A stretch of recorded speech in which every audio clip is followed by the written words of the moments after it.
After holding talks with officials in North Korea, Mike Pompeo continues his round-the-world trip. Over in Hanoi, the top diplomat highlighted Pyongyang should follow Vietnam's example, open up, build a relationship with Washington, and prosper. On his latest visit to the regime, though, some experts expressed disappointments. EG1 tells us more. U.S. Secretary of State Mike Pompeo said he hopes the United States can one day share the same level of partnership with North Korea as it does with Vietnam, despite Hanoi's ideological differences and past conflicts with the U.S. Speaking Sunday to business executives in the Vietnamese capital, Hanoi, Pompeo emphasized how the key to Vietnam's rapid economic growth in the past few decades has been its engagement with the U.S. and that this could be North Korea's future too. In light of the once unimaginable prosperity and partnership we have with Vietnam today, I have a message for Chairman Kim Jong-un. President Trump believes your country can replicate this path. It's yours if you'll seize the moment. The miracle can be yours. It can be your miracle in North Korea as well. Just a few days earlier, Secretary Pompeo had met with North Korean officials to follow up on the summit between their two leaders held in Singapore last month.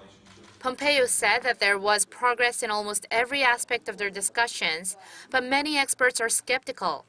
They say no significant progress was made, considering that Pompeo wanted agreements on final, fully verified denuclearization.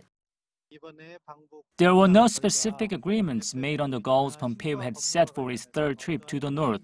Furthermore, North Korea's attitude towards the U.S. also suggests that the talks had a disappointing outcome. Pompeo had met with North Korean leader Kim Jong-un in his two previous visits, but not this time. In fact, Pompeo said he had not anticipated a meeting with Kim Jong-un, but at Sunday's press briefing, Bloomberg's Nick Wadhams, who traveled with Pompeo, said that the secretary's staff tried hard to make it happen. According to the expert from the Asan Institute, one of the issues in the talks themselves was who gives what first in the process of denuclearization. He pointed to North Korea's statement released on Saturday, which said Pyongyang had hoped to formally end the Korean War as one of the measures to guarantee the regime's security in exchange for dismantling test sites. But it seems the expert said that the U.S. insisted on concrete steps toward denuclearization before the war is declared over, which Pyongyang called a gangster-like unilateral demand. He and some others, though, have found some reasons for optimism in the outcome of the talks.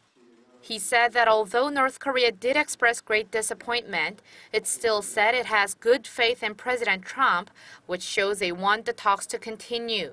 이지원, Arirang News.